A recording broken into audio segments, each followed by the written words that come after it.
আসসালামু আলাইকুম ৰহমতুল্লাহি বাৰাকাতু।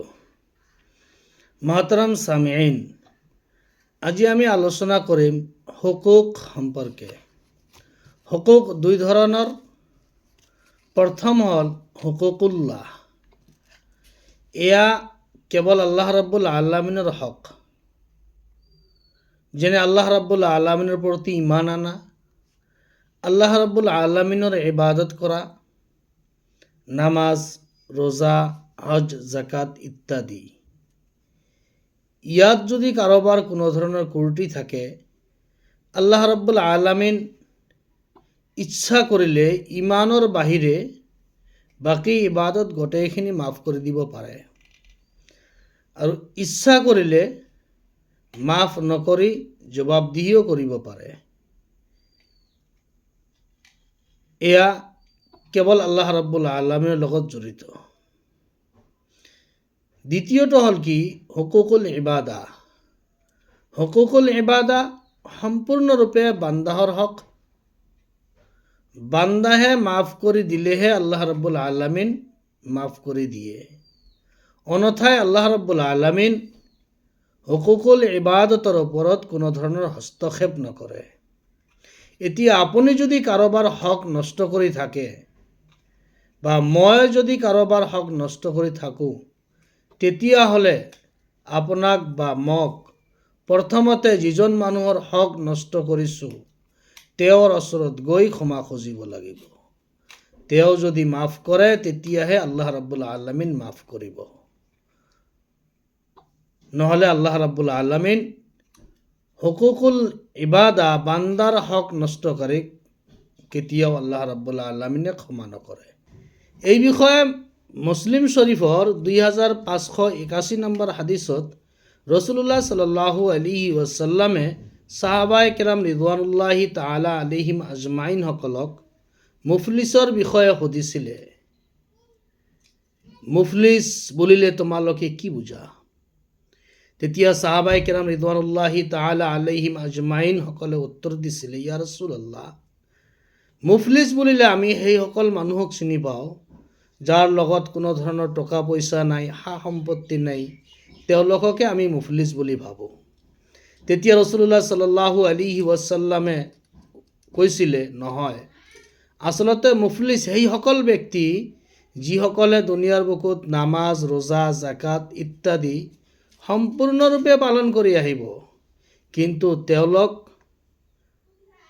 বান্দাৰ হক নষ্ট কৰাৰ বাবে। হাদিছৰ ভিতৰত ৰসুলুল্লাহ সাল্লাল্লাহু আলাইহি ওয়াসাল্লামে বৰ্ণনা কৰিছে,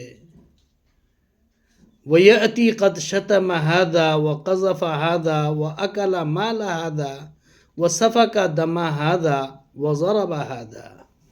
তেওঁলোক কাৰোবাক গালি পাৰিছে, কাৰোবাৰ ওপৰত মিছা তহমত লগাইছে, কাৰোবাৰ মাল হৰপ কৰিছে, মাল টকা পইচা মাৰি খাইছে, কাৰোবাক নাহক খুন কৰিছে, কাৰোবাক এনে মাৰপিট কৰিছে।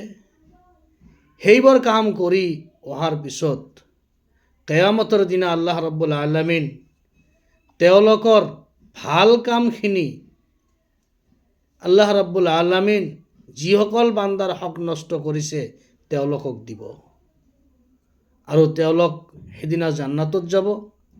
শেষত এটা পৰ্যায় আহিব, সেই মানুহজনৰ গোটেইখিনি ভাল কাম নাইকিয়া হৈ যাব।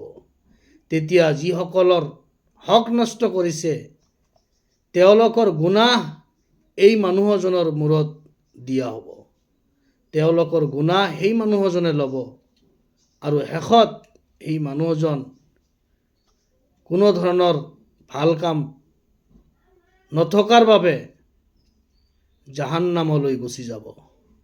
এওঁকে আচলতে মুফলিছ বুলি কোৱা হৈছে হাদিছ শৰীফত। তেতিয়াহ'লে আমালোকক ভাবি চোৱা উচিত, হুকুকুল ইবাদা কিমান ডাঙৰ বস্তু, বান্দাৰ হক কিমান ধৰণৰ ডাঙৰ বস্তু। আমি সাধাৰণতে হুকুকুল ইবাদাক পৰৱাই নকৰোঁ। কাৰোবাৰ পৰা টকা পইচা ঋণৰ ওপৰত লৈছোঁ, ঋণ পৰিশোধ কৰাৰ কোনো ধৰণৰ চেষ্টাই কৰা নাই। আমি দোকানৰ পৰা বাকী লৈছোঁ, বাকী পৰিশোধ কৰিব লাগিব, সেইখিনি আমি চিন্তাই কৰা নাই।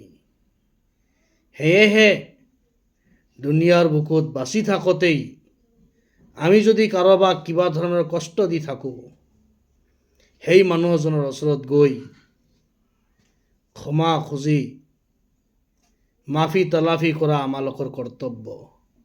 কাৰোবাৰ যদি কিবা ধৰণৰ আমি লেনদেন কৰিছোঁ, সেই লেনদেনখিনি মৃত্যুৰ আগতেই পৰিশোধ কৰা আমালোকৰ কৰ্তব্য, যাতে দুনিয়াৰ পৰা বিদায় লোৱাৰ পিছত যিখিনি ভাল কাম কৰিছোঁ, সেই ভাল কামৰ দ্বাৰাই যাতে আমালোকক তাত গৈ পৰিশোধ কৰিব নালাগে। আল্লাহ ৰাব্বুল আলামিন আমালোকক সকলোকে হুকুকুল্লাহ আৰু হুকুকুল ইবাদত সম্পূৰ্ণৰূপে আদায় কৰাৰ তৌফিক দান কৰক। ওয়া আখিৰু দাৱানা আনিল হামদুলিল্লাহি ৰাব্বিল আলামিন।